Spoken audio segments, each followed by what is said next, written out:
Welcome back to the Cruise Elite podcast. Tony, what's up, man? I hear a little rasp in your voice. A teeny bit, but I'm not. All right? I'm not surrendering. I'm not surrendering. So I think I'll be okay. But so Alicia has a little something. I have a little something, just like a minor head cold kind of thing. Okay. So yeah, we'll see. But it's been a couple of days, and I'm not getting worse. So I think I'll be okay. I was not surrendering for like 4 days, and then it hit me. So yeah, and you were on a trip, right?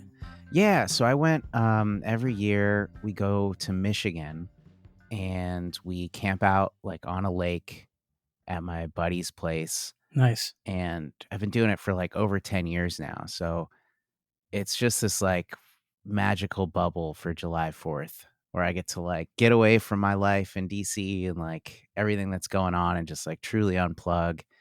And it's great. I mean, you're on a lake, there's fireworks, it's Midwest, but then also there's like people there that I only see once a year. But I've seen them once a year for 10 plus years. So like we're old friends. That's really cool. Yeah, it's a special time, man. Yeah. That's great. So it was a good time. You enjoyed it. Oh yeah. Yeah. And then you really enjoyed it. And then you came home, you crashed, and you got sick. That's the problem. Yeah. That's the problem. Yeah. Yeah. Man, there's nothing worse than having a cold in the summer too. Yeah. It just feels bizarre. Either, it's like it's so hot that it almost feels like you just have a fever all the time, or the AC is like really dry, and there's no relief. There's no quarter. Yeah. But, it's pretty unusual for me to be under the weather this time of year. But, my daughter's 4 and we've been bringing her to, it started out as like a local camp with her teacher that she's going to be doing school with. So she'll be in school in the fall. So we've been taking her there, a couple of days during the week to kind of get her comfortable with the teacher, with the environment, with the other kids. And what everybody says, they bring home the germs. So that's probably what happened. Yeah, no, that's what I hear. Yeah. You're getting like triple inoculated to everything that's out there now. Yep. So that's her service to your immune system. Exactly. Last time we talked, you were saying you were really trying to get back on the ball training wise. Yeah. How's that going? Gosh, I'm glad I've been doing good. You can put me on the spot like that. So I've been successful. So I've had like 5 really good, sessions, workouts, whatever we want to call them, which is great. And it's amazing how much that has grounded me in all ways. Yeah. I was feeling really kind of all over the place because things were so busy. Got several good workouts in, definitely started feeling better. Everything started feeling better. Some of the aches and things that were kind of creeping up after our big move and not working out for so long just kind of started going away, which is great. And then we also did a hike. So we were doing a lot of hiking a while back, and we got out of that habit for a couple of different reasons. We're sort of like in this place with our daughter where she's not going to do the whole hike on her own. So that means I have to carry her some of the way, but we've been encouraging her to hike as much as she can to get her past that point where she doesn't have to rely on the carrier. And so that combined with, during certain parts of the year, it can be cold for her to be in the carrier. We haven't done as much hiking, but we hiked last weekend and it was good. I ended up needing to carry our daughter for a good portion of that, but I was impressed. I got it done and I wasn't wrecked. Yeah, I wasn't wrecked afterwards. I expected to be like really, really sore and, I wasn't. I was good. So yeah, I've got 4 or 5 good workouts under the belt. We got back into the hiking. So yeah, things are trending in the right direction. Awesome. I had faith. I wouldn't have asked you otherwise. Yeah. I'm excited. I ordered some adjustable dumbbells for our gym. We've been wanting some for several years, and we finally decided to go for it. And they're going to be a little bit. I think it's going to take a few weeks for them to ship out, but I'm excited to get those. We got adjustable dumbbells that go up to 80 pounds. Okay. So yeah, Which ones did you end up getting? We went with a company called, I don't know if I'm going to pronounce it right. It's kind of a bizarre name, Snowed, I think, like Oh, I haven't heard of those. SNODE, maybe. I saw some good reviews on YouTube and stuff. Compared them to some other good ones as well. Ended up going with these. They look pretty good. I like them because they look like a normal dumbbell. You know how sometimes the adjustable dumbbells look really strange? Mm-hmm. And when you adjust these, they are the same size as whatever weight you want to be using rather than being like really, really big and clunky. Mm-hmm. So they look good in that respect. And we have some friends that already have them and kind of gave us their seal of approval. So we just went with it. So I'm excited to get those. Yeah, that's awesome. When I was in the market, it was like Power Blocks, Yep. Bowflex, Yep. or Iron Master. And I went with Iron Master because they're like real dumbbells with knurling and everything. Yep. But yeah, when the weight gets up, they do get long. Sure. Sure. Yeah. So we'll see. I'm excited to just kind of have heavy enough dumbbells to do some, just good classical, traditional strength type stuff. Yeah. Yeah. Yeah. The home gym grows. It does. It's got a mind of its own, I swear. Yeah, it does. And I'm a real I try to be as minimalist as possible. So it takes a lot for me to invest in a piece of equipment, but I think it was time to get these. Yeah, because that's bang for buck because you don't have dumbbells. So that's just going to open up that whole class of movements. Totally. It's one pair. It's not like you're going to have to get more of them. Yeah. Exactly. Very cool. And Alicia, how's her back doing? Excellent. So she, I was kind of explaining that whole thing in the last podcast, and I put some stuff on Instagram too. What was interesting with her is she got to a point where she was starting to work out again, but she still wasn't 100%. And that's kind of where I left off in the story with when we did the last podcast together. And what happened was, right as she got to that point, in fact, it was like literally the day or maybe 2 days after we did the podcast, she had her period. And a lot of her progress went out the window because of that. She was responding to just a lot of the inflammatory factors that come with having your period. And so that was very discouraging for her, but it literally was that. And so it was temporary. So as soon as she got past that, then she immediately was back on track, picking up where she left off. And it was the following weekend that she was able to hike. She's strength training again without any issues. And yeah, I mean, I would say she's 98%. And the reason I say 98% is because if she sits for a long period of time, when she gets up, she goes, still 98%. So she's just working through that last little bit, but she's doing really good. So yeah, that's great. Yeah. So yeah, obviously that added a whole layer of threat that totally, unraveled some of the progress, but absolutely. It'd be like the equivalent of, you make progress on some kind of pain issue and then you happen to get sick, right? And your immune system is now working overtime. And it sometimes in those scenarios, it just feels like you lost all your progress when in reality you didn't, but your body is just more taxed. So then you get past that point and you can pick up where you left off.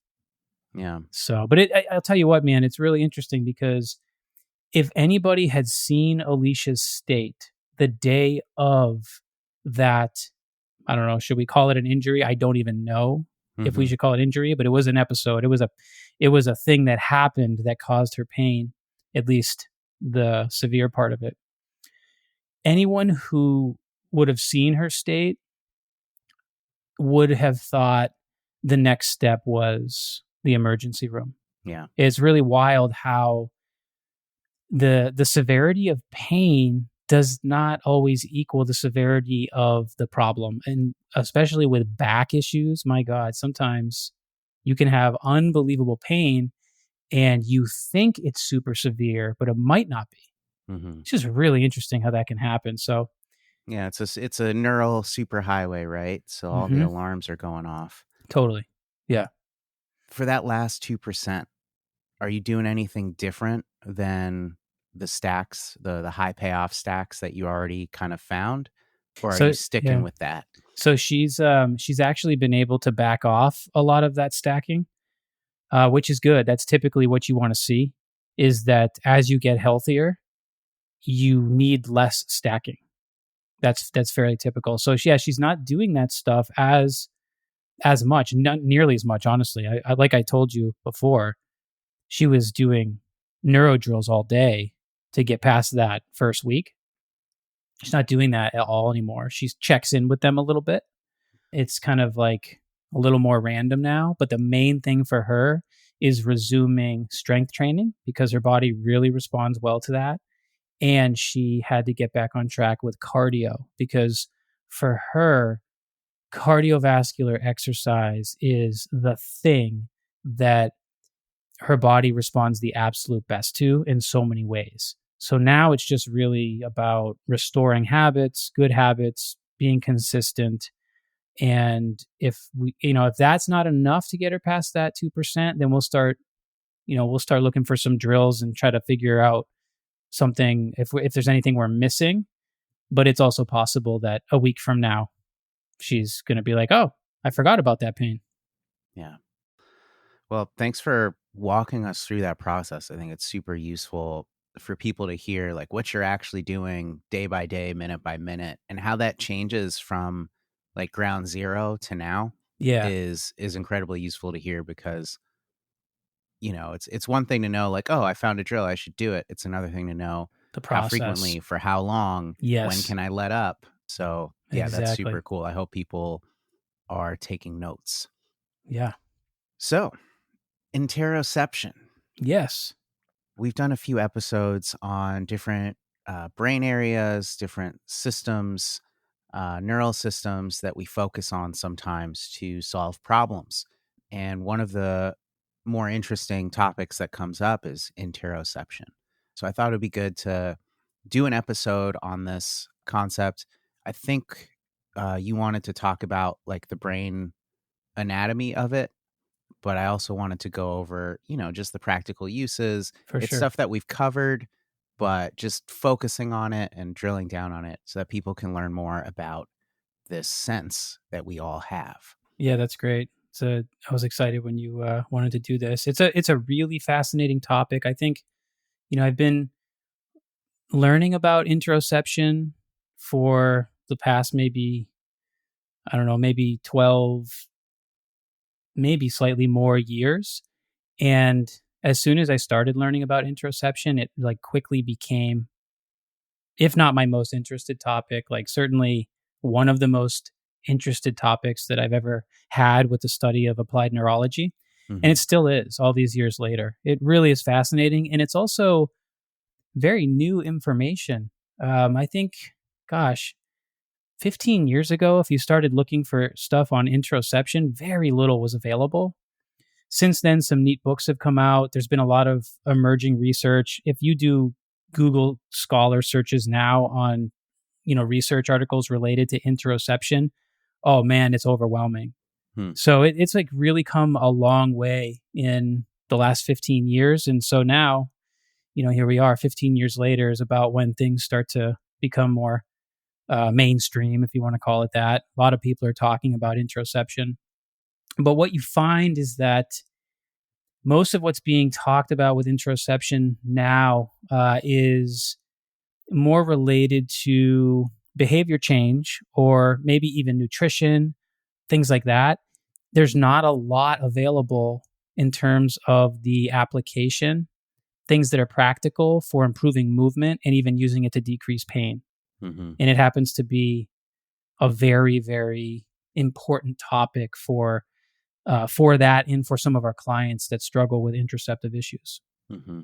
So I actually thought I might start with like a kind of a quick overview client story Hmm. that kind of paints the picture for our listeners about what an interoceptive deficit might present like for somebody.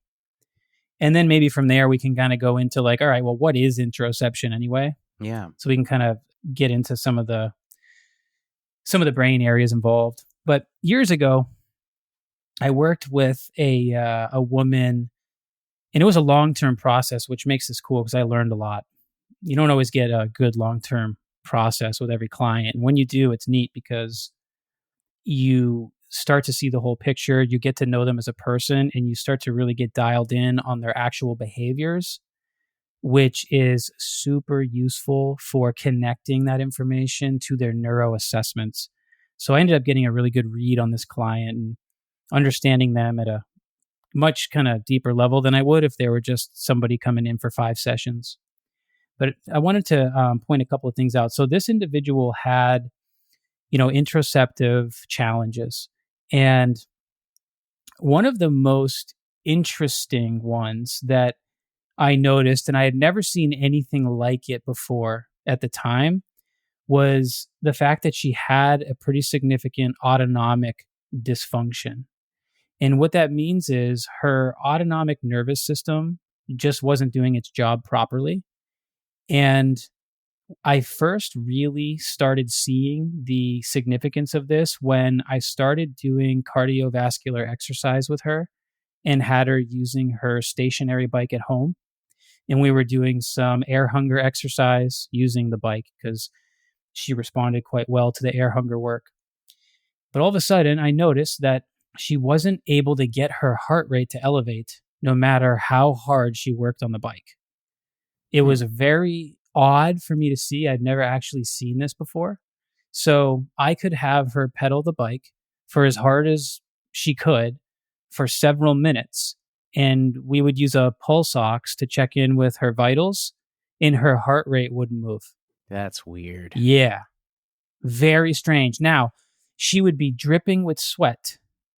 She'd be dripping with sweat as if she put in an effort, and her muscles would get fatigued, but her heart rate didn't move. I mean, maybe 5 points, maybe. Very, very odd. That became significant to us because she was also describing other types of autonomic issues. She was very sensitive to weather, and she had an extremely difficult time in the kind of like a humid condition. So like humidity, just even like passing storms, wind, pressure systems of some kind. She had a really hard time with that. It would fatigue her out, give her other physical symptoms that made her stop what she was doing. She often talked about playing golf with her husband, and if like any weather came through or it happened to be a really humid day, it would just take the energy out of her, and she couldn't necessarily finish the day playing. Things like that. So lots of autonomic type issues. And on top of that, severe balance issues. And she happened to have like diagnosable level vestibular disturbances. Like when I tested all her basic vestibular reflexes, essentially none of them worked properly. She couldn't keep her eyes on a target while moving her head, things like that, like our VOR assessments. So, and she had a history of falling. So really just kind of challenging stuff, all related to autonomics, related to vestibular function. And then the last one I wanted to mention was strong emotional content with everything. So this was the client that I worked with her for several years. I think for a year straight, every single session, she cried. And there wasn't necessarily anything to cry about. It was uncontrolled. So it'd be like, okay, we're going to work on bone rhythm with your lunges today, which is like coordination. Okay. 15 seconds later, she's crying. Like, oh, when I first met her, like, everything okay? Yeah, everything's fine. She's just crying because it was time to do lunges. Not because she thought the lunges were going to be hard, not because she necessarily feared doing a lunge. She just, her function, her brain caused her to cry. She just had strong emotional content with all sorts of things. It could be exercise. It could be not related to exercise, but it happened all the time just from moving. So she would kind of explain it away like, "Oh, don't worry, this is normal, like this happens," kind of Mhm. thing? Yeah. Yeah, and sometimes she was actually confused, Uh-huh. as if she was wondering herself if there was something to be upset about. And Yeah. she wasn't even to a point yet where she was super aware of this being a problem for her. You know how like you kind of like know like you do something it's somewhat problematic. You're just kind of like, oh yeah, this is just what I do. Mhm. Like, sorry, let me explain to you what's happening here. She wasn't really able to explain to me what she thought was happening. Yeah. So it had some level of confusion I can attached only to it. imagine. Yeah. Yeah. So, and of course, like when I first started working with her, I was like, oh no, like, are we hurting you? Like, what is happening? So, lots of emotional content with things and very body unaware. Very body unaware. Okay. So, autonomic issues, balance issues, emotional content attached to essentially everything, and body unaware. Okay. This is a very good example of an insular history. Okay. Maybe we can circle back to this in a few minutes Mhm. and talk about some of like the training that we did for this woman because she made some great strides. She made some really great strides. Let me just kind of quickly give you my definition here of interoception. So, your interoceptive sense, because this is a sense, allows you to understand your body's internal functions and sensations. Okay. It is also kind of your sense of self, and your interoceptive system allows you to, if it's working properly, that is, to maintain homeostasis. Okay. So this is a sense that we have to maintain homeostasis, understand what our internal body should be doing. Okay. And a good example of that would be, hey, when your stomach growls, you feel that, right? And do you know what it means? Mhm. I know that like when my stomach growls, I might tell you, oh, I'm hungry. But I also might tell you, I'm not hungry, but my stomach is like totally empty. I Mm. don't know like if that's the feeling you get, but this is like that's how it is for me. And so I've learned over the years what that means. Okay. And so that's using your interoceptive sense to understand an internal body sensation that's happening and putting some meaning behind it. Okay. So Interesting. So it's not yeah, just understanding, it's not just feeling the sensation and correct. noting it. It's not just like, "Oh, that my stomach rumbled." It's knowing what it means. That's Exactly. part of it. Okay. Exactly. And that might be the bigger part of it. That Yeah. might be the bigger part of it is putting some meaning to those things. So other examples that people will be familiar with is knowing the difference between being thirsty or being hungry, Mhm. knowing the difference, or I should say, knowing when you have to use the bathroom, Mhm. right? You know, do you have to pee? Do you have to poo? Right? These are all things that you got to know, right, in order to take care of business. Mhm. And it's, having the feeling of those things and knowing exactly what those sensations actually mean. That's a very, very big part of interoception, as well as understanding your body's cues, right? The cues that your body's sending you. That could be pain related as well. It also could be related to, do you feel hungry, thirsty, full? Do you feel bloated after eating a meal? Do you feel recovered enough to exercise today? Mhm.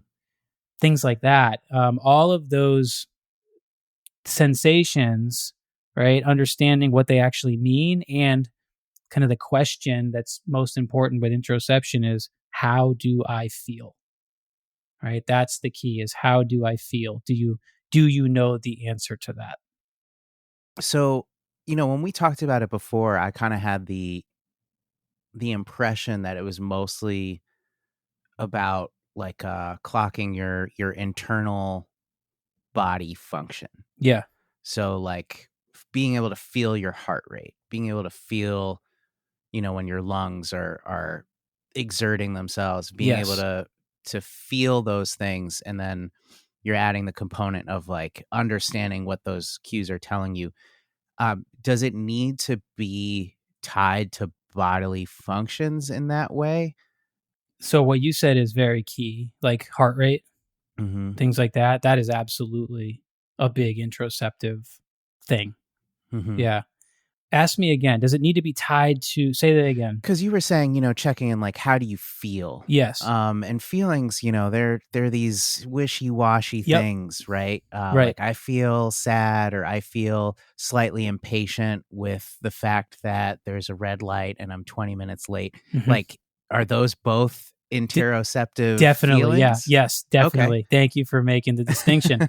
That's exactly. So yes, it's the feeling we get from increasing our heart rate or decreasing our heart rate, or, our cardiovascular system being taxed from exercise, like all of those things, fatigue in the muscle from exerting ourselves.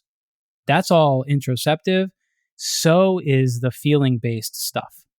Okay. Right? So is the feeling based stuff, and it's there's a very large emotional component to interoception. In fact, it is really tied into our emotional groundedness. Yeah.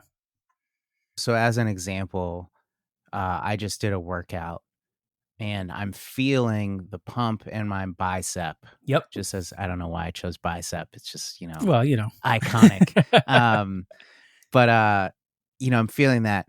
Now, do I feel that and think, wow, that feels good? Like I feel like I'm getting stronger. It's like, functional. Or do I feel that and think, that's like painful and it feels weird and I didn't like that? Even though it's the same function, like, does that feeling come into play when you're doing your practice? So the feeling you get with muscle pump is extremely interoceptive Mhm. because there's a ton of internal sensation that goes with that, isn't there? Mhm. And also the fatigue of the muscle is Mhm. that ties into interoception as well. So, Well, go sorry, ahead. if you don't mind. What Yeah. what I'm getting at though is like there's a valence to it. Like, do Hmm. you feel negative or positive about that feeling? Hmm. That depends on the person and their interoceptive function, is whether or not, like for me, I'll tell you, I love the muscle pump, Yeah. you know, Let's go. I love the pump. In fact, like that's literally probably the only thing I was trying to do and accomplish when I was like early on in my, I guess what I would call like bodybuilder powerlifting days. Mhm. I essentially loved the feeling of that. Someone else might hate that, right? So it really depends on how your brain is interpreting the input. So that can be a very good stimulus for somebody, but it also cannot be a good stimulus for them, depending. Yeah, I guess what I'm getting at is like, is that a clue for you Mm. how someone is like the valence of their feeling, right? It's a clue. If I get to know a client or something and they are telling me that they love bodybuilding because of the pump, and Mhm. I'm starting to pick up on other clues, things that they're doing that are also very insular insular behavior. We got to introduce the insula here. I'm reminding myself. I say insular because there's a part of the cortex that is very much involved in interoception. It's the home of interoception. It's called the insula cortex. So there are insular behaviors, and it might tip you off and give you clues that somebody's actually trying to give themselves a bunch of insular input, which is what I was trying to do as a high schooler when I was doing, bodybuilding, but also I think looking back on my history, struggling with a lot of insular issues. And I do remember that two of the things that I really enjoyed about working out was I liked lifting heavy weights. I liked feeling the pump and the burn in my muscles, but I also liked wearing compression clothing at the time. And so I would, was funny back then. I would wear these because I was a lacrosse player in high school, and it was like the cool thing to do was to wear like spandex shorts under your mesh shorts. It was just kind of like back then. It was just kind of like the lax bro look, and I would buy ridiculously tight ones. I don't know why. I mean, I know why now. I didn't know why then, but I would buy ridiculously tight ones, and I noticed that I wouldn't go to the gym to work out without wearing them underneath my shorts. And I really started liking compression clothing, and I didn't know why back then, but I would put on the compression shorts and I'd go and lift, and I'd be like, man, I feel better and I'm lifting better. And it became this like psychological thing where I had to have those in order to compete or practice or lift. And now looking back at it, I'm like, oh, that was just another way that I was being a stimulus seeker, because it just so happens that the compression on the skin is also a way to produce insular input. So there's a lot of different clues we can get based on, what people are doing, what they like, what they don't like. Yeah, and we often talk about how none of these systems are an island, right? They're all related. Exactly. When I think about like compression gear, the first thing I think about is like proprioception. Totally. Like I can feel where my skin is Yes. in my body more closely, right? Yes. And that's so true. And then going deeper than that, the reason why the compression kind of falls into this category of an insular input is that, it's proprioception. But then when we look at the actual nerve endings, one of the nerve endings that is being stimulated by the tactile or, input or compression is called a C fiber. And a C fiber is the nerve ending that we're most interested in terms of stimulating it to produce both like vagus nerve stimulus and insular stimulus. Yeah. Yeah, and this is where the anatomy comes in handy, right? Like Totally. knowing how you can access that cortex region. Exactly. So speaking of the cortex region, the insula is known now as like the fifth lobe, and it didn't get a lot of credit until somewhat recently, and that's probably because you couldn't see it. So a lot of people know and have heard of these other major lobes like the occipital lobe, the parietal lobe, the frontal lobe, and the temporal lobe. And the fifth lobe is the insular lobe. And if you were to peel away the temporal lobe, you would reveal what is known as the insular lobe. So that is the part of the cortex that we're most interested in on this topic because it is known as the home of interoception.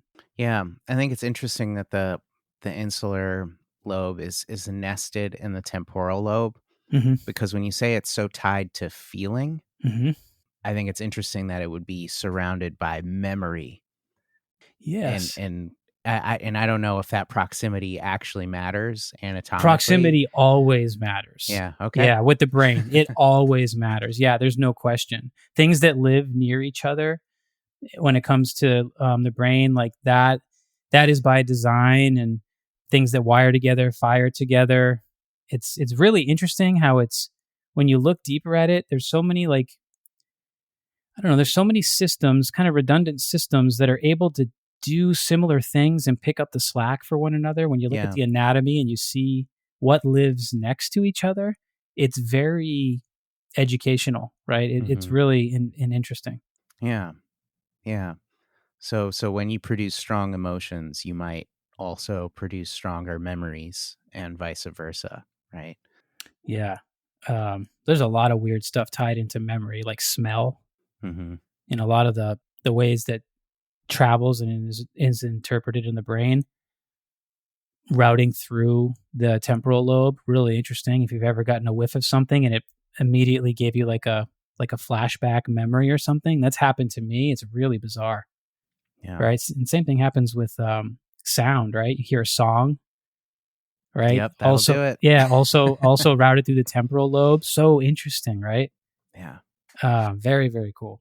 So with the insula, and I guess with interoception, if you have a deficit, so you're the client that you mentioned at the beginning of this conversation. Yeah. you had enough clues where you're thinking, okay, this person has an interoceptive deficit. Yep. What are you doing to try to stimulate that part of the brain? Yeah, that's great. So there's a lot of categories that come into play here.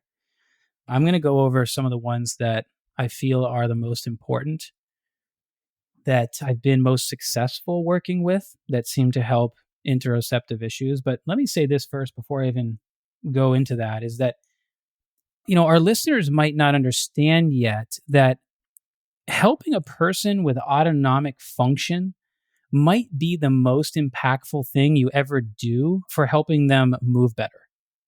We have a tendency to separate these things in our mind. Like, oh, well, how does autonomic function help you squat and lunge and walk and run? It is absolutely tied into every single thing that you do, because for everything that you want to do, you have to get autonomic support to do it. And it has to be accurate. It has to be accurate autonomic support. So what I want people to know is that interoception is all based on prediction. And this is really cool to think about. It's a predictive based system, meaning your autonomic function is predictive in nature based on your brain taking in lots of different sensory input and trying to figure out what's going to happen next.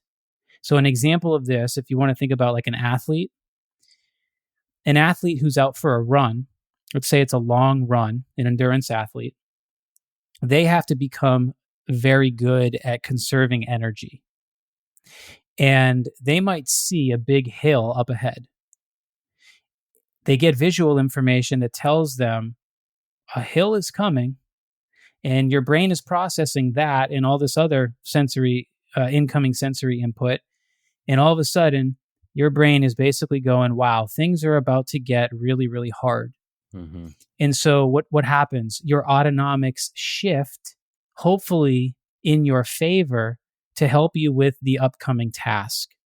And that's going to have to switch on your sympathetics more. Mm-hmm. It's going to have to give you the appropriate autonomic responses in order to do what you want to do at the intensity that you need to do it at, all while conserving as much energy as possible, just in case there's another hill after the one you're about to run up. So it's all prediction based, which is really interesting to think about. So I just want our listeners to understand that although this is a very different conversation that we're having, because think about it, we've already talked about autonomic function. We've already talked about emotions. Mm-hmm. We've already talked about understanding your body's cues. How do I feel? Do I know the difference between thirst and hunger? None of this sounds like it's related to personal training, right? None of it. And guess what? It is. Because if you don't have solid and accurate interoception, it makes everything harder, right? And it makes everything more threatening, especially in the case of the woman I was describing. If you're not getting proper autonomic support, then all sorts of things might go wrong with movement, and movement might become really threatening. So, categories that are useful for training better interoception. There's a lot of them. First one is breathing. Okay, so improving a person's breathing, in fact, having any kind of breathing dysfunction is an interoceptive deficit. At least we consider it one. So you could approach training the insula and interoception through improving a person's breathing patterns. Okay, you also could approach it through the pelvic floor. Okay, the pelvic floor is a very important structure here. Basically, anything in the middle of the body is going to be important for interoception. Which brings us to the next one, which is the tongue. Okay, the tongue is like a critical structure for improving interoception. We can talk why a little bit more if we go there. And same with the vestibular system is also going to be a very important category here. And visceral mobilization. So that means like tactile types of inputs, whether it's from a manual therapist or yourself, doing some kind of manual work on your thorax or abdomen also is a very good way to train the insula. So, with that woman I was describing, we did all of this stuff, but most of our focus was on vestibular drills for her because that's where a lot of her issues were. And she was having very serious falls that were honestly life threatening. So we wanted to really improve her vestibular function to help her balance better and move through the world better. So we spent a lot of our time there, and we did other vision exercises and basic movement, right? Just basic proprioception for sure, as well as tongue drills. The tongue drills were like huge for her. Yeah, I'm trying to wrap my head It's around bizarre, that for a right? second. So It's weird. is this a trigeminal activation in a way? Is it sort of like a wire together, fire together in that sense? Okay, so as far as the tongue goes, is that what you're? Yeah. Yeah. So tongue's interesting. The tongue has innervation from several cranial nerves, and nice work. One of them is trigeminal, and it's actually the vagus nerve, though. That's right. That we're most interested in for this conversation, right? I think it's the posterior, so it's like the rear third of the tongue is supplied by the vagus nerve. And the vagus nerve is the nerve we're most interested in for directing afferent information to the insula. Afferent, what does that mean? Sending inputs to. Okay. Yeah. Not the ones descending and exiting the body, but sending input to. So the vagus nerve is the highway that we would want to take with those inputs. So simply put, when you move the tongue or you do any kind of motor or sensory work with the tongue, that is in part a vagus nerve activation.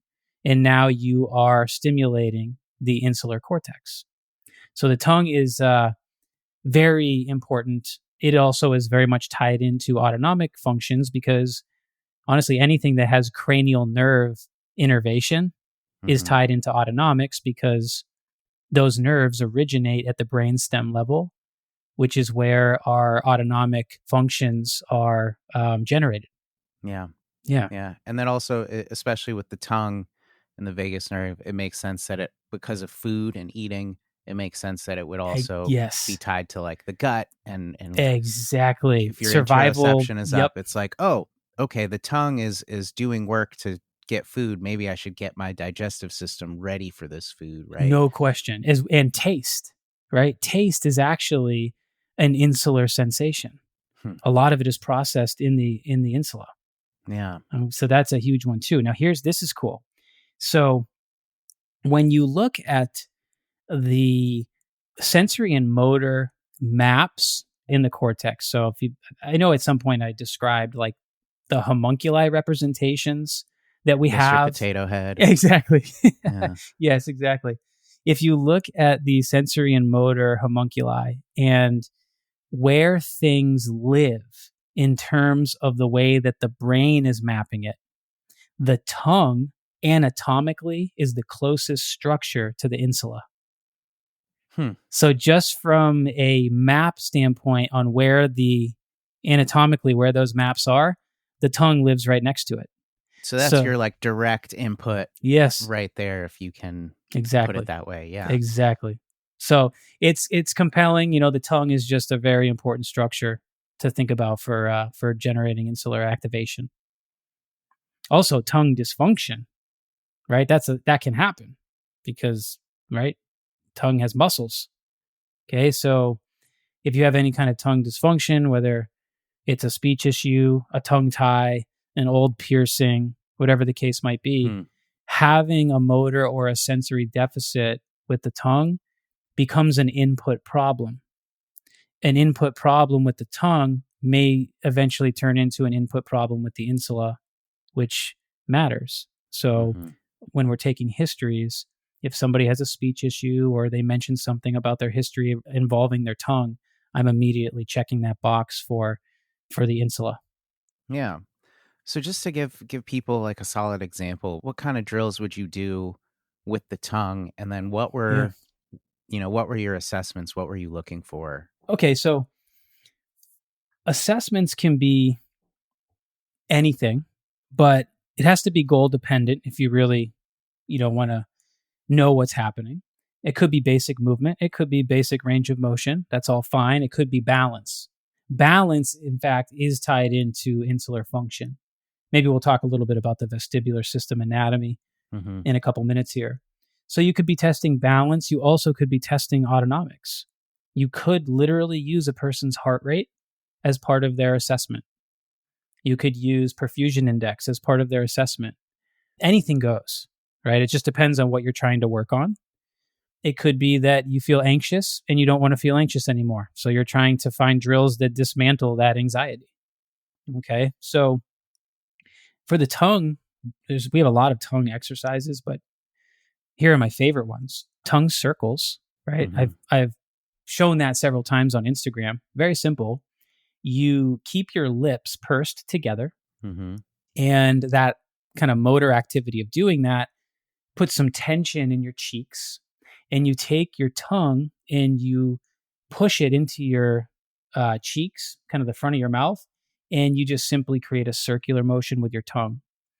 I usually will tell people, make small circles, and then each consecutive circle, it gets a little bigger until you're really reaching with your tongue, trying to create the largest circle you can. And then Mm-hmm. maybe each circle after that, it gets smaller and smaller and smaller. That makes it a little bit more interesting, gives you something to focus on. Mm-hmm. But you're essentially using your tongue against that resistance that you're creating with your cheeks. And man, it will fatigue out your tongue. A lot of times people fatigue out very soon. Mm-hmm. But that's a great motor and sensory exercise for the tongue.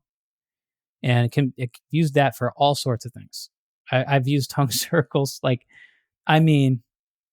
improving people's vision, improving their balance, improving their core control, improving their ability to voluntarily contract their pelvic floor. So many things at this point, because the tongue is such a powerhouse, having all those cranial nerve innervations, Mm-hmm. you can do a lot with it. So I love the tongue circles. We also like basic tongue isometrics. This would be like pushing your tongue into the side of your cheek, Mm-hmm. right? On either the right or the left side. It also could be sticking your tongue straight out, trying to reach it forward as far as you can. You'll feel a lot of the muscular activity when you do that. It could also be retraction of the tongue, almost this feeling of gliding or sliding the whole tongue backward and using the muscles to do that. And with isometrics, we generally hold for time. So you might hold that for 5 seconds at a certain intensity and then relax and repeat. And certainly you could build up for time if you wanted to. But those basic tongue isometrics are really good. That's another thing that we use very often. And the last one that I use a lot is the tongue stretch. I just posted this one on Instagram too. This is, man, boy, does this rile people up. Lovers, haters, my gosh, everybody comes. Everybody shows up for the tongue exercises. It's unbelievable. One guy in the comments I was reading this morning laughing. One guy's talking to somebody else about how we must be running a cult. And he said something to the effect like, it must be a cult, but it's weird because of how many people comment every day on this stuff working for them. It can't be real. They must have paid bots that are commenting. It's hilarious. Paragraphs of this stuff. Yeah. Conspiracy theories abound. Yeah. So, anyways, the tongue stretch is a funny one and obviously a bizarre one to do. But essentially, what you do is you take like a cloth and you grab your tongue with both hands and you try to relax your tongue and you pull it straight out of your mouth. So you are creating like a passive stretch. And of course, you have to be gentle. You don't want to do this too hard. Yeah. And when you traction your tongue forward, the cloth allows you to have some grip. Without the cloth, you have no grip. You can't do it. So you pull forward, you get a little bit of a stretch sensation on the tongue. Let's call it a 3 out of 10. Okay. It shouldn't be like super intense. And at that point, you just try to relax. You try to breathe through your nose and relax, because reflexively, your tongue is going to want to contract and pull back. And you have to spend a little time doing this to kind of override that. Mm-hmm. And then you can sort of roll your fingertips, like your top fingers. You can kind of roll them forward a little bit to get more traction on the skin. And at that point, if you really practice this, you can feel the stretch sensation creeping down the rear part of the tongue so that it's not just at the front and it's not just underneath the tongue. Because a lot of times people will complain that like the frenulum, that little flap of skin that you have underneath the tongue, some people will say, oh, that hurts. There's still a way to do this if you feel restricted there. A lot of times the problem is people are pulling with too much tension from the front, like the tip of their tongue, when in fact you want to like clamp down on the whole belly of the tongue and then roll your fingers, then traction it. That allows the stretch to creep down the back of the tongue, almost into your throat at times. It's really an odd sensation. So that is an amazing drill. Think about that as kind of like a very powerful sensory stimulus for the tongue. And man, I've seen that help people with neck pain, back pain, digestive issues. Unbelievable sometimes for people with a long history of digestive issues. Wow. Really, really, really bizarre. Yeah. In fact, the lady I was talking about earlier with the history, one time she had really, really bad back pain. No injury event, but the pain wasn't allowing us to train. We did about 3 sets of tongue stretches. Pain was gone, and we continued on. So now I chose tongue stretches because I knew her history. Right. I was like, let's go here first and see. And then that was super helpful for her, and that was it. And so was that like a one and done, or were you that was a one and done. Adding that? That was a one and done. Yeah. Okay. Yeah. Fascinating. I know, it's weird.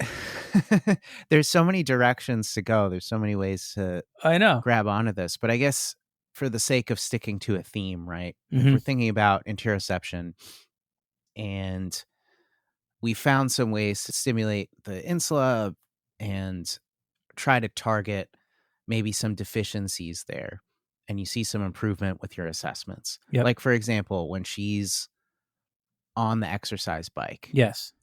As you guys are dialing this process in, are you seeing her heart rate vary? Yes, more but that in line with her. Yep, that took some time. That was actually one of the last things I saw as progress with her. So the first thing I noticed with this client after lots of vestibular work, the first thing that was like, this is aside from just basic movement improving. Basic movement was improving all the time. That was just a given, like in session, she was learning movements easier, doing, the things we wanted her to be able to do with good coordination, lunging, squatting. In fact, jumping and landing was one of her goals. She wanted to eventually be able to jump rope. She had never been taught. She'd never been able to do it. She could not jump when I first met her. And she actually got to the point where she could jump rope. It was really cool. The first thing that we noticed with her was after all the vestibular work, her sensitivity to certain types of weather improved. And I still remember her saying, this is amazing, but this summer I can play 18 holes of golf with my husband and I'm not needing to go in, because normally she would have to go in halfway through because the humidity would get to her. But she grew a greater tolerance for the changes in weather because her autonomics started to make the appropriate changes for her to help her body cool off. I remember that being like, oh, okay, thanks for mentioning that. That makes sense. So we continued to do a lot of vestibular work. Now, about a year into our work together, she also stopped crying. Sounds funny. It's like she finally stopped crying after working with me for a year. Client endorsement if I've ever heard one. And I just it was so weird to me. One day I just realized, I was like, oh, she doesn't cry anymore. Yeah. And so that was not a thing anymore. So the whole time she's learning how to move better. Her balance is improving. She started having less falls. Okay. And in fact, this is worth mentioning. So when I say she was having falls, I mean, these were the type of falls that you thank God or someone that you're still here. I mean, this was dangerous stuff. And when we started working on her balance, I got to know her more, started to provide more history. She revealed to me that she was wearing monovision contact lenses. Right. And I was like, oh boy. So it turns out, the short version here, it turns out that those monovision lenses were increasing her sensory mismatch Mm-hmm. and hurting her balance even more. Mm-hmm. She got to know me enough. I provided her with enough education. Eventually, she made the decision to get rid of the monovision. And that alone allowed her to make some very, very big improvements in her balance and proprioception. I think her falls almost completely resolved with that one change. And I remember her having a very, very long stint of time where she was like, this is amazing. I haven't had any falls. I stumbled a couple times, but I was able to recover my balance. Mm-hmm. Very, very long period of time. And then she had one fall, but it was okay. Like, it wasn't a real serious one. But all in all, she went from somebody who's having, several falls per month to almost having no falls just from getting her out of those contact lenses. It was Mm-hmm. interesting. So a lot of things were happening, and the improvement in the autonomics, the emotional stability, the movement. And then finally, now this is several years, I think we moved, probably worked together for 4 years. So finally, we're doing some air hunger work on the bike, and her heart rate was beginning to change, and she was consistently doing cardiovascular exercise. At the time, I don't know if her heart rate really was fully matching her effort. Mm-hmm. So I'm not going to say it was resolved, but it was changing.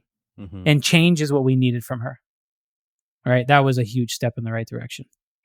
Yeah. Yeah. With these examples, it's like a puzzle, and you're trying to figure out which stone to turn over to like solve Exactly. the puzzle, right? But Exactly. you're also taking a holistic approach. So you're figuring out proprioceptive stuff, cardiovascular training, just like good basic training that's gonna help reduce threat, improve Right. the movement box, expand the movement box. Exactly. And when you find something that's helping, that's a big clue, and I just follow it. Yeah. Yeah. Yeah. But you might not ever have that aha moment like you did with the monovision I might not. lenses, Here's the right? truth. I almost never know what's wrong with a person. Hmm.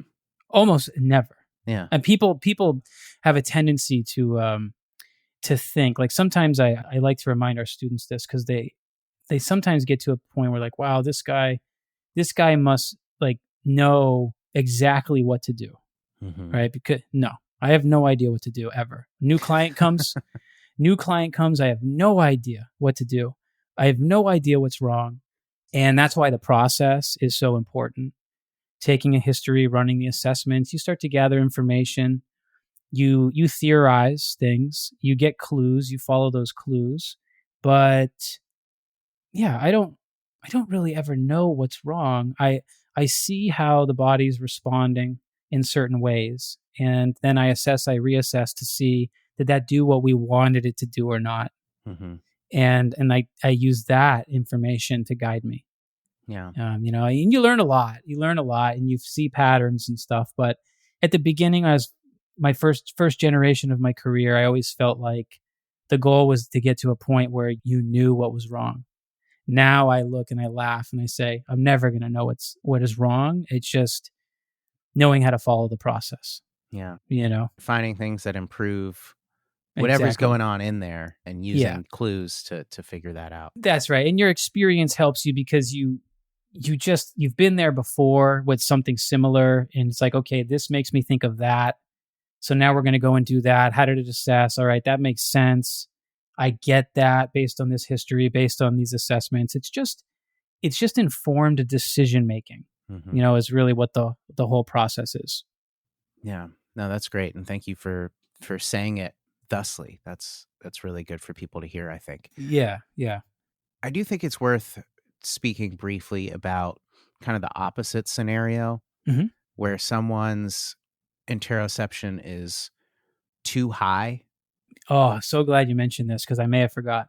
Yeah, and we've brushed on it again in the past, but if I'm hesitant to call it like a deficit. I don't even know Mhm. what you would call it, a surplus, I guess, if the language were symmetrical, right?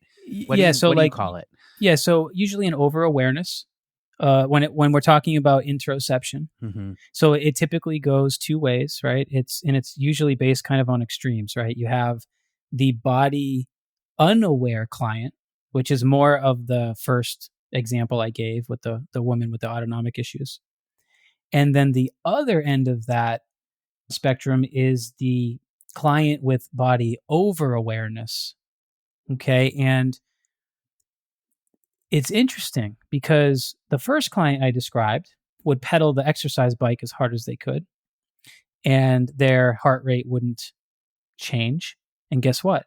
They didn't feel anything. Mm-hmm. They weren't saying, "This is how I feel. I feel my heart rate. I feel my pulse, whatever. I feel my." They weren't feeling anything. We just knew nothing was changing because we were using a pulse ox. So that was actually part of her process Mm. because we used visual information to map interoception.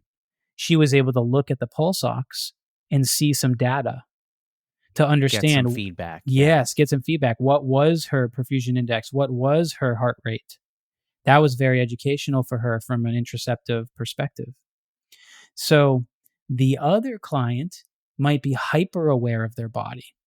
And I see more of this client than I do the first one that I mentioned, for sure. I see this client all the time. So another form of an interoceptive deficit would be being so over aware of your body, maybe during movement, or perhaps it's being over aware of your heartbeat Mm-hmm. or any kind of internal body sensation. Okay. These clients are very difficult to help in a coaching personal training context sometimes because I'm thinking of one person I worked with for several years, and she was so hyper aware that it would take us like 25 minutes to get through one exercise. And that exercise usually resulted in her being like, I don't think I like that anyway. It hurt my knee. Hmm. So it would like take a ton of time because they were so internally focused on every single movement they were making, every single sensation that they were getting. It made it very difficult for them to learn. There was a lot of fear involved in it Mm-hmm. because you're getting too much input. So, and that can trigger kind of fear responses.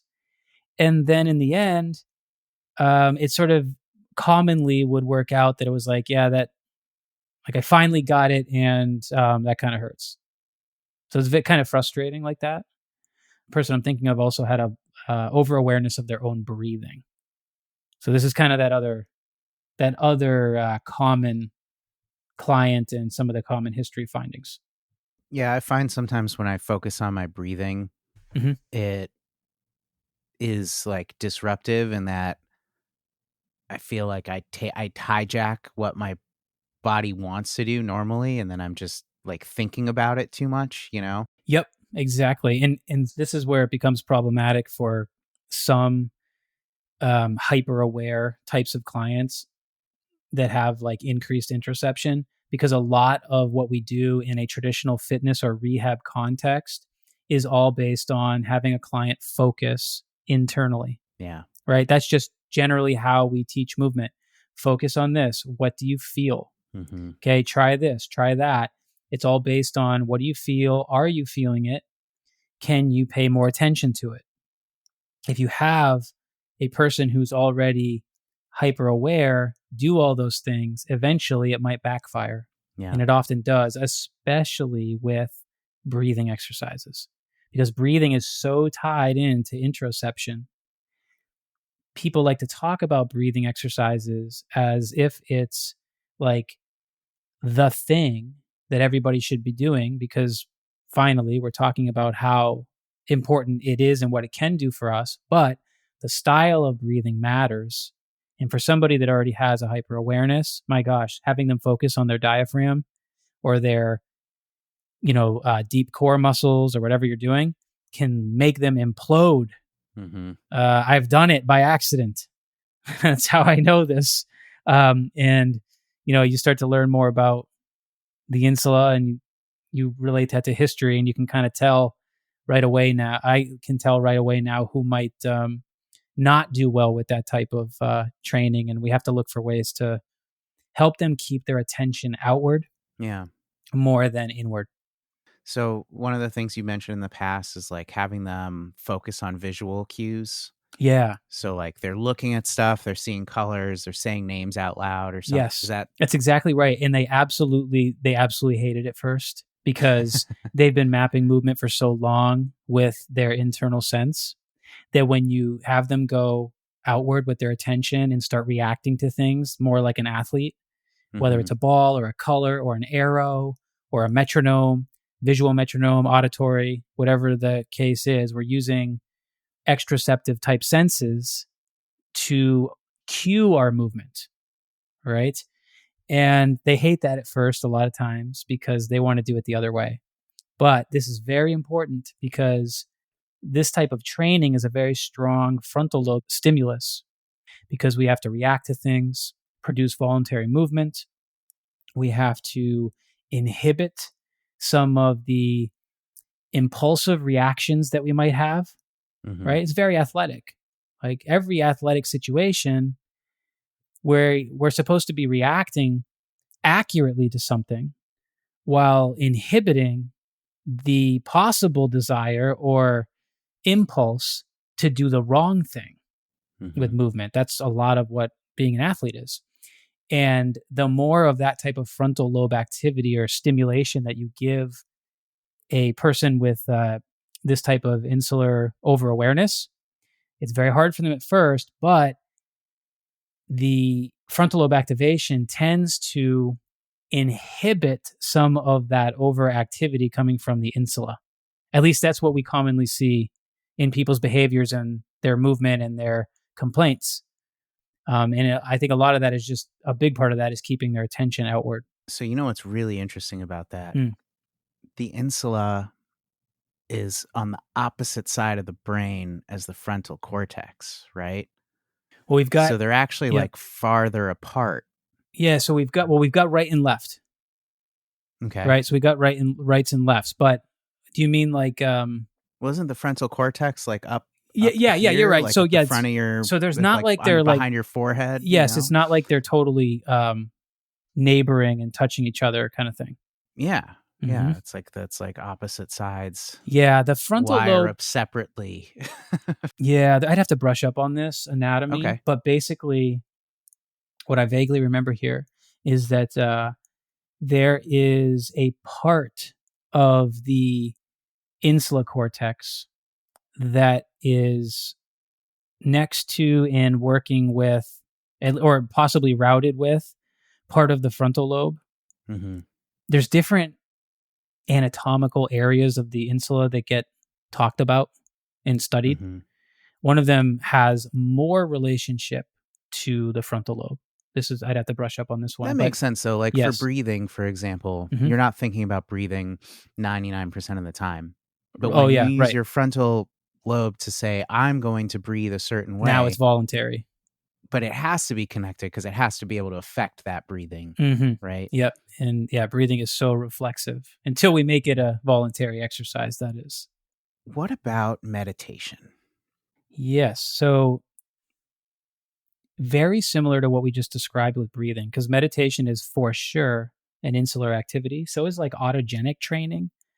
I'm not familiar. What's So that? like types of training that require you to build a strong threshold to a stimulus that might be uncomfortable, like going in a cold bath, Mm-hmm. right? Things like that, things of that nature also have a very strong insular component to them because you have to judge the degree of discomfort and pain that is associated with it. And actually, judging the degree of pain in general is an insular type activity. And Mm-hmm. oftentimes people that have insular deficits have a very difficult time putting their pain on a scale. And that's one of the things I always kind of mark in my notes if I'm doing an intake history with a client, and I ask them, or I'm in session, I'm like, hey, put your pain on a scale 1 to 10. What is it? So we know, so we can reassess and see. And they're like, oh gosh, it's like a whole 10-minute conversation. Instead of it just being like, call it a 5, right? They have a very hard time with that. So judging degree of pain. Where were we right before I got on that tangent? So meditation, yes, thank you. autogenic. Yes. So meditation for sure. And like the mindfulness kinds of training, but very similar to breathing. Like some people will tell you that they hate that kind of stuff, Mm-hmm. right? Like they just can't do it. I'm one of those people. I think I've tried meditation at several different points in my life and done a little bit of it. I never really enjoyed it very much. I'm more of a mover, like a moving meditation kind of guy. Not to say I couldn't learn it if I put the time and effort in. I think we all can learn something, but for me, I never really enjoyed it. And I know that some people will say it triggers them the same way I've experienced like slow, relaxed style breathing drills triggering an insular client that might be a little bit more hyper aware. So you do see that. But the other side of that is it might be a perfect thing for somebody to learn. And they need more insular stimulus, and meditation becomes a tool for that. Yeah. Right. So again, it's just situational. So assess. Yeah, definitely. Assess and listen to your body. And listening to your body requires you to have good interoception. Yeah. You mentioned you were a stimulus seeker. And I was thinking with interoception, like one of those feelings that you get that's interoceptive is like right before you jump off the diving board or something. And your heart rate goes up and your adrenaline spikes. Mm-hmm. And it just got me thinking about like adrenaline junkies, like people that love that feeling of like, it's like fear and a high. Yes. And those things combined. Do you find that that's ever problematic? Like, do you find people that seek that out also tend to have a deficit of some kind? Yeah, I usually see. Yeah. So this is just purely observational. Yeah. I usually see that people who have behaviors like that tend to have other insular history findings, as well as sometimes like frontal lobe findings, because there might be like a lack of inhibition with that person too. So yeah, it is something observationally I've seen and kind of wondered about myself. There's a lot of different ways a person could be a stimulus seeker when it comes to the insula. Here's a really interesting one, because eating disorders is actually an insular thing too, an insular finding. Yeah. And you can have eating disorders for so many different reasons, but it is very interoceptive, right? It's there's a lot of research on this now too. In fact, I think most of what's going on in terms of emerging research when it comes to interoception is more based on this, on eating disorders and depression and things like that. But here's an interesting one. So I have had several clients in the past couple years, and this never comes out on day one. This is like I get to know them. And they reveal to me that one of their kind of poor behaviors around food is to gorge themselves because they like the feeling of having a full stomach. And this is really interesting. And some people, I think, do this unconsciously. And I actually believe I did this early on, high school, maybe early college. And it was kind of tied into some of the negative relationship I had with fitness at that point, being a stimulus seeker for insular type things. When you overeat, whether it's on purpose or not, the lining of your stomach stretches.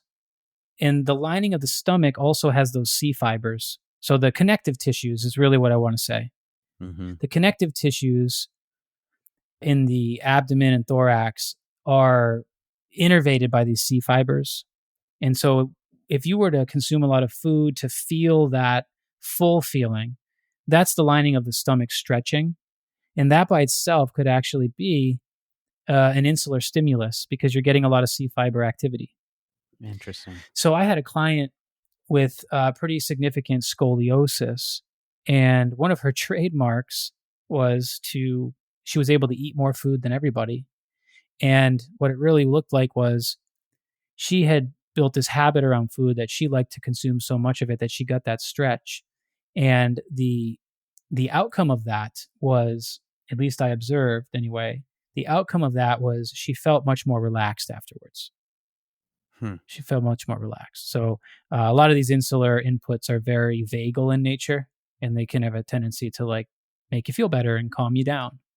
And so I think that was possibly a habit that she built over time, but that was a stimulus type of seeking thing. If you were tasked with trying to correct that behavior for whatever reason, and I'm loath to say correct just because that's a value statement, but if that person was asking you to help them stop doing that. You know what that is? That's all behavior change. And behavior change is a huge part of improving the insula. Yeah. It's huge because you're not going to expect that person is going to stop that behavior today. Right. And if you tell them to, and that's the strategy, it's probably not going to work. Right. Because we know how humans work, and any kind of extreme, decision like that usually leads to problems down the road with not being able to sustain that. Right. So the behavior change component is huge. Obviously, bringing awareness to the person. In fact, this person I'm thinking of is a friend, and I'll be honest, like I already think she is on her way to not doing this anymore, simply by just developing herself. She's a college student. She just graduated college, and the story I'm telling you about this behavior of hers was from high school. Just be maturing, developing herself emotionally in a social environment, becoming aware of the issue, improving her other aspects of her health. She doesn't seem to do this really anymore. So it's interesting to have observed that. Yeah. Yeah. I was just wondering if there's like maybe some like insular stimulus that you would use. Yeah. So I had another client actually within the last 6 months, that maybe year, that told me they do the same behavior. So one of the things that you can do is wear a insular belt, is what we call it. So it is a neoprene belt marketed as one of those stupid waist trimmers. Sweatband things. Yeah, all it is neoprene with Velcro on it. And you don't have to use this exact thing, but they work really good. So you can buy them for cheap, and they're like maybe 3 feet long. They have Velcro on each end. They're about maybe a foot wide, and it's pliable because it's neoprene. And you can wrap this around your abdomen to create pressure. So it'd be like putting a big piece of kinesio tape around your abdomen. And this activates those C fibers. In fact, I have a YouTube video for our listeners if you want to go see this on YouTube. I have a YouTube video based on some of the basic things you can do to start to activate the vagus nerve. And remember, anything that activates the vagus nerve is also going to be speaking to the insula. So one of the drills in that YouTube video is to put an insular belt around the abdomen. And I show you what it looks like and how to do it. And that is a way to create that same stimulus that we were talking about that person might be seeking. And I use this same thing with lots of different people. It doesn't have to be about wanting to eat until you're over full. We might put an insular belt on somebody because they need more proprioceptive feedback coming from their abdomen. Because this is interesting. One of the common findings with insular issues is having poor body awareness, particularly in the midline of the body. In fact, we call it body ownership issues. And it's not just the midline. It can be the whole body or any one part of the body. Could be an arm, could be a leg. Body ownership means, do you feel that your body is yours? Believe it or not, some people don't. Some people do not feel like their body is theirs. And that's a very insular finding. I had a client tell me once that she felt like a head in the clouds walking with a pair of stilts. I'll never forget it because it was like there was so much description that she offered. Intense. Yeah, it's intense. Well, this person had 9 abdominal surgeries, 7 of them cut through every layer of tissue in the body. So we're talking serious abdominal surgeries, and she'd had years of insular input issues that resulted in insular deficits, lots of core stabilization problems, lots of breathing issues, pelvic floor issues as a result of having all these surgeries. And she's the one that told me her head was in the clouds, and she had very poor body ownership. And she was a Division I college athlete, by the way. So this was not a person that didn't have an athletic background. I actually think she really had great body awareness previously. And then, as a result of all of these input issues over time, she then was explaining that she felt so unstable and so disconnected from her body that's how she described it. So that's an example of somebody we might put an insular belt on to activate proprioception in that part of the body. Mm-hmm. That might be because you have scars in that area of the body, but you also don't have to have scars, right? It's just using that like a giant piece of kinesio tape is how I would describe it. Yeah. Lots of threads to pull upon. Seriously. Do you have anything that we miss that you absolutely want to share? Okay, so yeah, maybe real quick, 2 things. So 2 of the very powerful tools that are important for training for better interoception or activating the insula. We talked a little bit about the vestibular system. I also wanted to talk just a little bit about the pelvic floor. Mm-hmm. Starting with the vestibular system, just so people kind of understand some of the relevance here. With the vestibular system, you have peripheral receptors that essentially bring you to like the vestibular nuclei at the brainstem level. But you also have what's called an association cortex area with the vestibular system. And that association area is where a lot of sensory inputs are essentially evaluated and compared with each other. Right. Does what I see match with what my inner ears are telling me match with my proprioception? Exactly, yeah. And the association area for the vestibular system in part lives in the insula. So that means that, just simply put, vestibular training, vestibular inputs are also all interoceptive inputs. And that's why the vestibular system becomes a very important tool for us when we're trying to deal with insular deficits. Now, the pelvic floor. Pelvic floor is an interesting one. Remember how I said everything in the middle of the body matters? Well, the pelvic floor is a little different because it does not have a super direct connection to, let's say, the vagus nerve. Right? It's not like I'm going to tell you your pelvic floor muscles are innervated by the vagus nerve. It doesn't really work like that. So this is a little bit more indirect. But basically with the pelvic floor, you have like somatic innervation and you have autonomic innervation. What that means is we can consciously focus on muscle contraction and motor control with the pelvic floor, as we often do with any kind of pelvic floor rehabilitation, okay? But we also have autonomic innervation that has more to do with the connective tissues of the pelvic cavity, okay? This is like the endopelvic fascia. That fascia has autonomic tone, okay? So this is a little bit less direct, but because of the insula's role in autonomic functions, we can often use the pelvic floor as a tool to stimulate the insula. We can also use the insula to stimulate autonomics and possibly see an improvement in pelvic floor function. Mm-hmm. So, but it's a little bit more of a indirect, because the direct innervation of the pelvic floor is coming from the sacral plexus. And there's actually several levels on the spinal cord that become very important if you're going to be working with the pelvic floor. So you need to know about like entry points of nerves. Simply put, like T10 to L2 and S2 to S4. These are like the spinal areas that become very important to make sure that you're mobilizing if you're going to do any kind of pelvic floor work.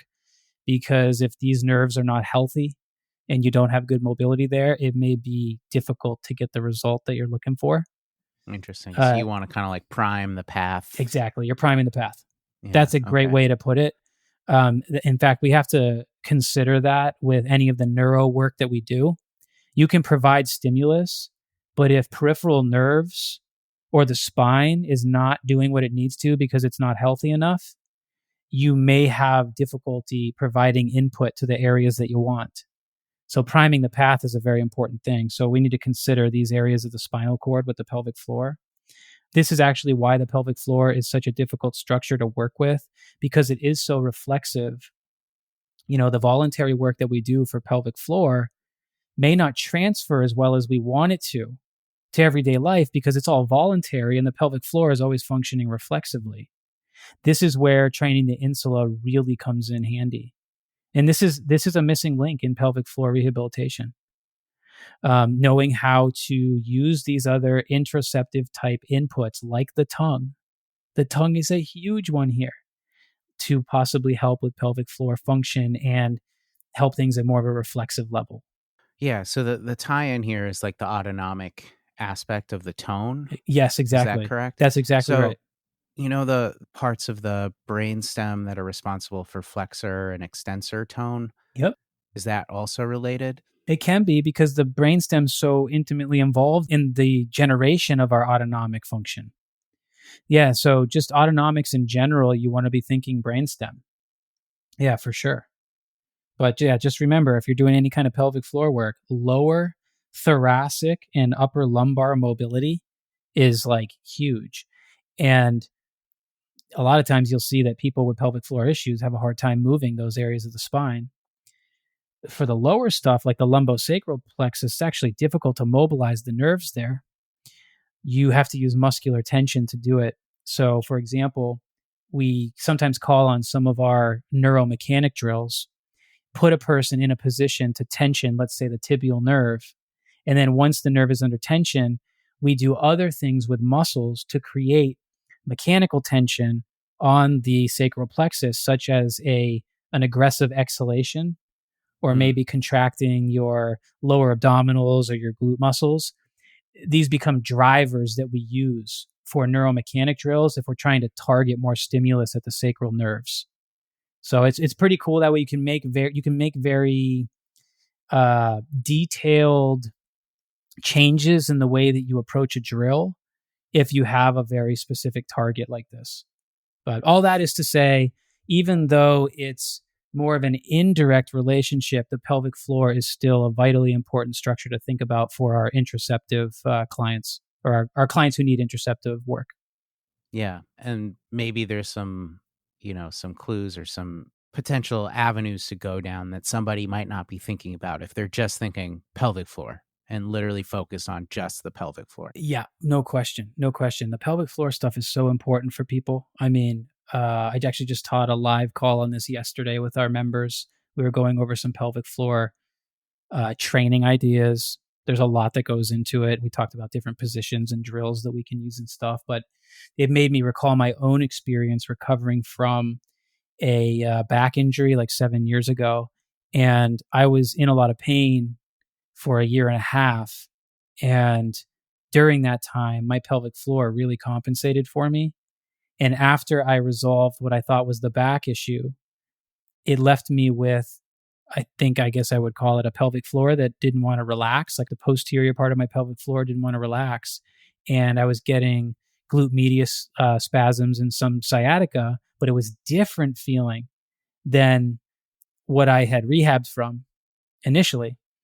And I ended up, the icing on the cake for me to finish that training / rehab was I did about 3 to 4 months of pelvic floor work because I actually needed to work there because it had reflexively compensated for so long.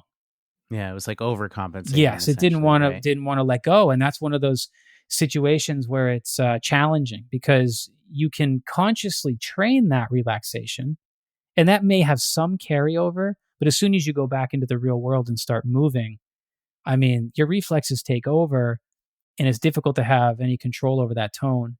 So I did do a lot of pelvic floor work, and it was very, very useful for me to kind of topping things off and getting rid of pain. That's so interesting. I have a buddy who got really into like pull-up training, and he told me that after a while, he like basically his traps were over engaging like all the Yep. time on things that he didn't want them to, and so he had to like figure out how to isolate the other stuff, to train it so that his traps would get out of the way. Yep. Essentially, which sounded like a cool problem to have. But no, it's interesting how those patterns kind of dig in, right? Exactly. They kind of get entrenched. It's true. It's true. Yeah, I think we covered it. Yeah, I think it's really helpful because it's like it's ground that we've covered from many directions before, but I think repetition is really key in remembering what those connections are. And I mean, because there's a million little endless. nuggets of gold, and this applied neurology stuff. It's endless. And yeah, so just going over it again, I hope people enjoyed the episode and enjoyed kind of the free-ranging nature of some of these conversations. Absolutely. All right, there it is. A little bit on interoception. I hope you guys enjoyed the episode, and I hope you kind of think through this and try some of these things that I described, especially the tongue exercises. Try some of those drills, assess them, reassess them, see how your body responds. I think you might find that you could potentially come across some really, really interesting drills that can help you with, well, a lot of other things like we described. Balance issues, proprioception issues, helping you with more emotional stability. There's so many different things that training the insula could help you with, which is why it is such a fascinating topic. Hey, this would be a great time to remind our listeners that we actually have a masterclass coming up very fast in August. And this is going to be a unique one. We've never done anything like this before. It's going to be a masterclass based on cranial nerves, which is going to be a lot of fun. So we're going to cover a lot of cranial nerve anatomy. We're going to cover some cranial nerve application, teaching you guys how to use some really simple things in terms of activating cranial nerves to help you or your clients dismantle pain issues and move better. So keep your eyes and ears peeled because we're going to be starting to announce this more across all platforms. And again, it's coming fast. It's going to be here in August. So that's it for today. Thank you guys so much for listening. We'll be back soon.